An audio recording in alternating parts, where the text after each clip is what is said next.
choose this family. I already chose. But how did he become willing to risk it all? For a woman he met by accident? It started with a... You were walking while staring at your phone.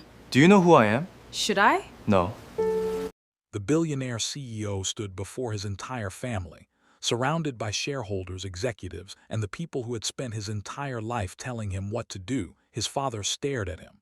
Choose the company, Jun-ho. Choose this family. Jun-ho's jaw tightened. He looked around the room. Then he said the words nobody expected. I already chose. His father stepped forward. And you're willing to lose everything for her. Jun-ho didn't hesitate. Protecting the woman I love costs me this company. He removed his wedding ring from the table and pushed it back toward his father. Then maybe this company was never worth keeping.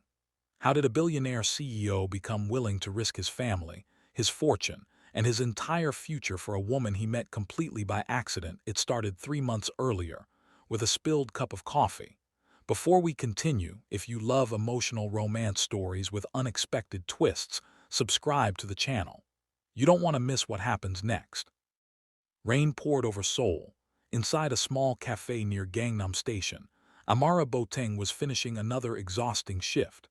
At 25, Amara was a Ghanaian designer living in Seoul on a scholarship. She had dreams, she had talent, but she also had bills. As she carried a tray of coffee across the cafe, the door suddenly opened.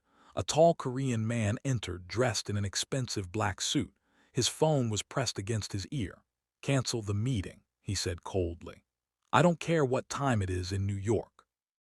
Wasn't watching where he was going. Neither was Amara. They collided. The tray fell, cups shattered, coffee splashed across his expensive shoes. Amara froze. "Oh my God, I'm so sorry." Man looked down at his shoes. "You should watch where you're going."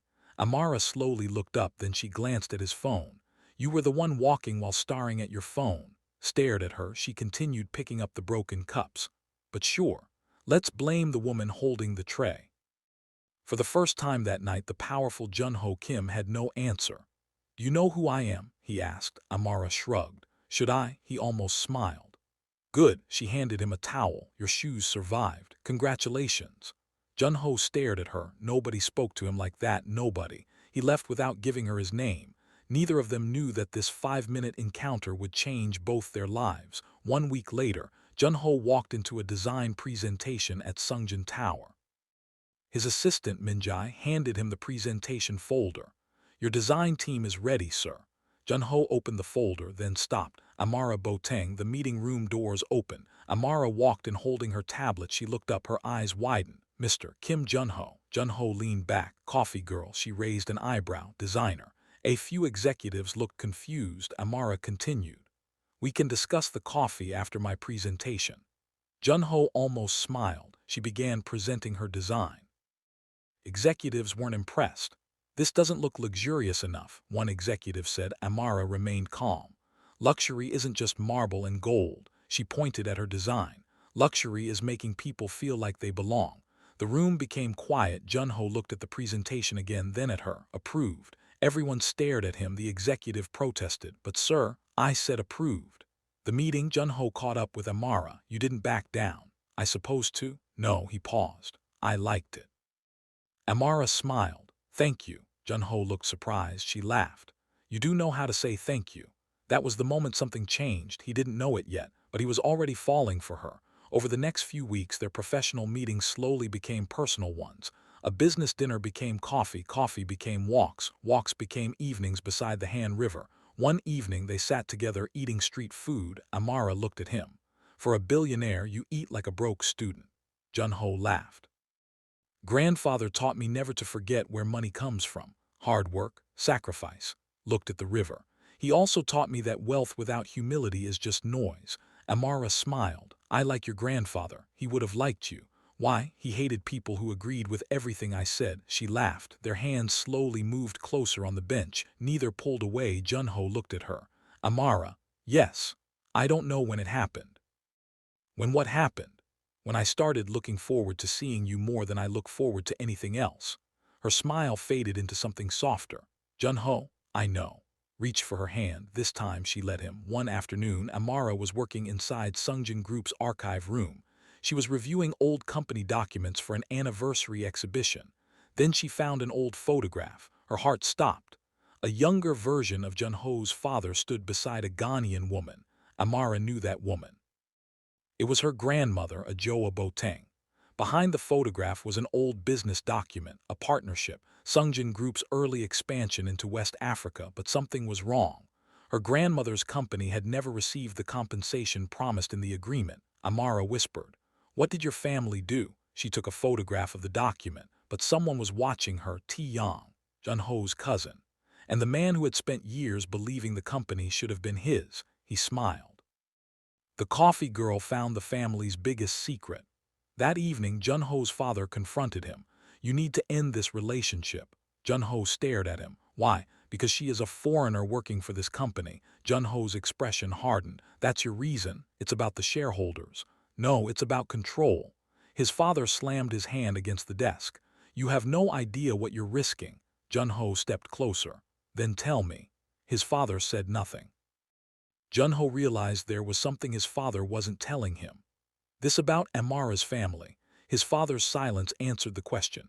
Jun-ho walked away. Later that night, he arrived at Amara's apartment completely soaked from the rain. She opened the door. "What happened?" "My father wants me to leave you." Amara's heart sank. "Jun-ho, you don't have to fight your family for me." Looked directly into her eyes. "Not fighting them for you." He took her hand. "I'm fighting for the person I want to be." She hugged him. And for the first time, Jun-ho allowed himself to believe he could choose love over fear, but Tae-young wasn't going to let that happen. He contacted a gossip publication. Then he handed them manipulated photographs. The pictures appeared to show Amara secretly meeting an executive from a rival company. The story spread quickly. At the next board meeting, the photographs appeared on a massive screen. Jun-ho stared at them. His heart broke. A board member said, "This woman has compromised the company." Jun-ho's phone rang. Amara. He stared at her name. He didn't answer. For the first time, doubt defeated love. Amara kept calling. Nothing. Then she received the news. Jun-ho had publicly questioned her loyalty. She felt betrayed. She didn't know the photographs were fake. And Jun-ho didn't know the truth. If you're still watching, don't leave yet. Because the next discovery will completely change the way Jun-ho sees his family. Comment below where you're watching from. Minjai wasn't convinced. She checked the photographs. Something was wrong. The timestamps didn't match. She reviewed security footage. Then she discovered the truth. "Sir," she told Jun-ho over the phone, "the photographs were manipulated." Jun-ho froze. "Are you sure?" "Completely." Amara was at a design workshop when those photographs supposedly showed her somewhere else. Jun-ho closed his eyes. He remembered the way Amara had looked at him, the trust in her eyes, and the pain when he refused to answer her call. Then Minjai found something else. The old company records. They proved that Jun-ho's father had indeed entered a partnership decades earlier with Amara's grandmother. The partnership had been broken unfairly. Her family had lost everything. Sungjin Group had gained millions. Jun-ho finally understood. Amara hadn't simply walked into his life by accident. Their families had been connected long before they ever met. But there was one more discovery. Security footage showed Tae-young meeting the gossip reporter. Jun-ho watched the footage in silence. Then his expression changed. He did all of this. That night, Jun-ho called an emergency family meeting. His father stood before him. "Think carefully before you destroy this family." Jun-ho looked at the shareholders. "For 20 years, this family carried a debt that never belonged to us." His father went pale. Jun-ho continued. "Amara Boateng deserved justice." He placed the documents on the table, "and her granddaughter deserves the truth." His father whispered, "Jun-ho, I love this family enough to protect its secrets." Looked around the room. "I won't protect lies anymore." Then Tae-young entered. "You're making a mistake." Jun-ho turned toward him. "No," he pressed a button. Security footage appeared on the screen. Tae-young meeting the reporter, Tae-young providing the fake photographs. The room erupted. "You falsified evidence," a board member said. "You manipulated the board." Tae-young's face collapsed.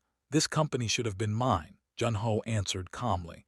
"You lost it when you decided innocent people had to suffer for your ambition." Security officers escorted Tae-young away. But Jun-ho wasn't finished. He turned toward his father. "I will repay every legitimate debt owed to Amara's family." His father looked down. "If the board removes me," Jun-ho paused, "I'll walk away." Jun-ho could reach Amara. His phone rang. Min-jae's voice was shaking. What happened? It's Amara. Jun-ho's heart stopped. She was followed. Few minutes later, Jun-ho arrived at the hospital. Rain battered the windows. A doctor approached him. She survived the accident. She's stable. Jun-ho closed his eyes in relief. She lost a lot of blood. Jun-ho rushed into her room. Amara lay unconscious. He took her hand. I should have believed you. His voice broke. I should have trusted you. Hours passed. Then her eyes slowly opened. She looked at him. You look terrible. Jun-ho laughed through tears. I almost lost you. Didn't. I know everything now. Squeezed her hand. About your grandmother, about my family, about Ti-young. Amara looked at him. You don't have to fix everything. I will. Jun-ho, I need to. She shook her head. I don't need you to fix the past. She looked into his eyes. I just need you to stay in the present. Jun-ho kissed her forehead. I can do that. 2 months later, Jun-ho stood before reporters. Beside him was a new community investment fund created to repay the debt owed to Amara's family and support businesses in Ghana. This company was built through hard work, Jun-ho said, but part of our history was built on an injustice. Looked toward Amara. Today, we correct it. His father stood quietly at the back. After the press conference, he approached Amara. I am sorry. Amara looked at him. For what? For making you believe your family was forgot. Lowered his head. They weren't forgot. They were wronged. Amara nodded. Thank you for admitting it. Wasn't complete forgiveness. But it was a beginning. Months later, Amara returned to the cafe where everything began. She tied an apron around her waist. Jun-ho walked through the door. Rain fell outside. He looked at her. I heard this cafe is dangerous. Amara smiled. Only for men who don't watch where they're going. Jun-ho laughed. I've been watching exactly where I'm going since the day I met you.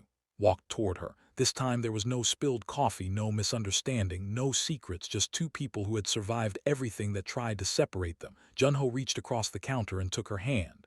I met you by accident. Amara smiled, and he looked into her eyes. I chose you on purpose. She smiled through tears. Good answer. They laughed. Outside, rain continued falling over Seoul, the same rain that had brought them together. But this time, neither of them was walking away. Sometimes the person who enters your life by accident becomes the person you would risk everything to keep. Jun-ho thought money could protect him from pain.